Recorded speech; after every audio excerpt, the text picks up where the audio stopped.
جی قبلہ، پچھلے سال ہی کی بات ہے کہ ابن ماجہ کی حدیث پاک تھی جس میں مولا علی نے خود اپنے لیے کہا کہ میں صدیق اکبر ہوں۔ پھر تقریباً جی جی 28 سے 30 محدثین کی جو حدیث کی کتابیں تھی یا ان کی یہاں تک کہ حضرت شاہ عبدالحق محدث دہلوی تک ہم نے بیان کیا جی کہ آقا کریم صلی اللہ علیہ وسلم نے ارشاد فرمایا کہ علی یہ صدیق اکبر ہیں، علی جو ہے فاروق اعظم ہے۔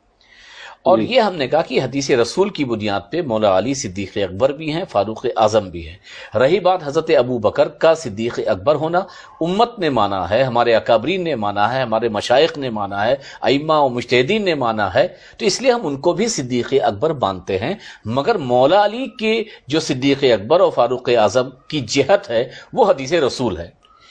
اس قدر ہنگامہ ہو گیا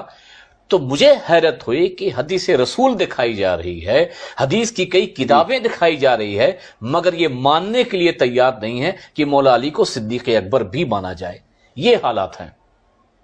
اچھا قبلہ، یہ ایسی روش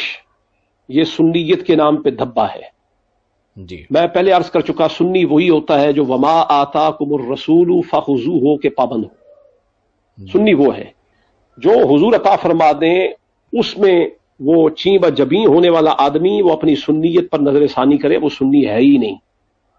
جو بات آپ ارشاد فرما رہے ہیں، حضرت سیدنا ابو بکر صدیق رضی اللہ تعالیٰ عنہ کے لیے حضور نے فرمایا سماہ اللہ الصدیق، اللہ نے ان کا نام صدیق رکھا ہے۔ ہم نے ذخیرہ احادیث کے اندر جتنا ابھی تک دیکھا، اگرچہ ہم اپنی وہ علمی جو ہے کمی اور کوتاہی کا اقرار کرتے ہیں، لیکن ہماری نظر سے کوئی ایسی روایت نہیں گزری جس میں حضور نے حضرت ابو بکر صدیق کے لیے صدیق اکبر کا لفظ بولا ہو۔ حضور نے صدیق کا لفظ بولا ہے، اور حضرت مولا کائنات مولا علی کے لیے ابن عساکر کے اندر موجود ہے، حضور نے فرمایا انت الصدیق الاکبر، انت الصدیق الاکبر، انت کے صیغے کے ساتھ حضور نے خود ارشاد فرمایا۔ پھر غالباً ترمذی شریف کے اندر بھی ہے، حضرت مولا کائنات مولا علی خود ارشاد فرمایا، تبرانی میں بھی ہے، الاستیاب میں بھی ہے، تبرانی میں بھی ہے۔ تقریباً ہم نے 22 حدیث کی کتابیں دکھائی تھی کہ جس میں کہ حضرت علی کا ہاتھ پکڑا اور کہا کہ جس سے سب سے پہلے کلمہ پڑھا، قیامت کے دن جو مجھ سے سب سے پہلے مصافحہ کرے گا وہ میری امت کا ابو بکر بھی ہے اور صدیق بھی، صدیق اکبر بھی ہے اور فاروق اعظم بھی ہے۔ مگر اس کے باوجود بھی یہ ماننے کے لیے تیار نہیں ہوئے، بلکہ حضرت شاہ عبدالحق محدث دہلوی نے بھی اپنی کتاب میں بیان کیا کہ ایک حدیث پاک بیان کی کہ ہم صحابہ کرام احد پہاڑ پہ چل رہے تھے تو پہاڑ ہلنے لگا، تو حضور نے فرمایا کہ اے پہاڑ تو ٹھہر جا، اس پر صدیق ہے۔ تو اس پر حضرت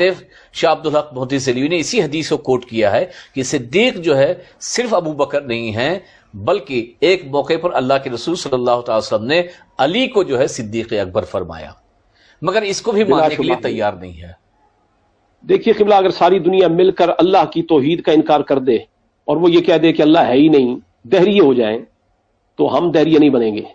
ساری دنیا مل کے رسول اللہ کی رسالت اور ختم نبوت کی منکر ہو جائے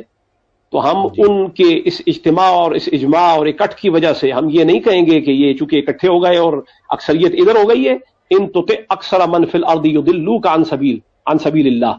اگر یہ اکثریت جو ہے یہ اگر کسی ایک بات پہ باطل کے اوپر بھی اکٹھی ہو جائے تو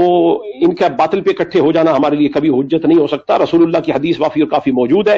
ہاں یہ بات درست ہے کہ جب ہم مولا کائنات مولا علی کی شان بیان کرتے ہیں تو ہمیں ہدف تنقید بنایا جاتا ہے، یہ کہاں سے حدیثیں اٹھا کے لے آتے ہیں، ہم تو بیان نہیں کرتے، ہم تو چھپاتے رہ گئے، کتمان کیا، کتمان حق کیا، تو یہ کتمان کرنے والے ہیں، ہم مداہن نہیں ہیں۔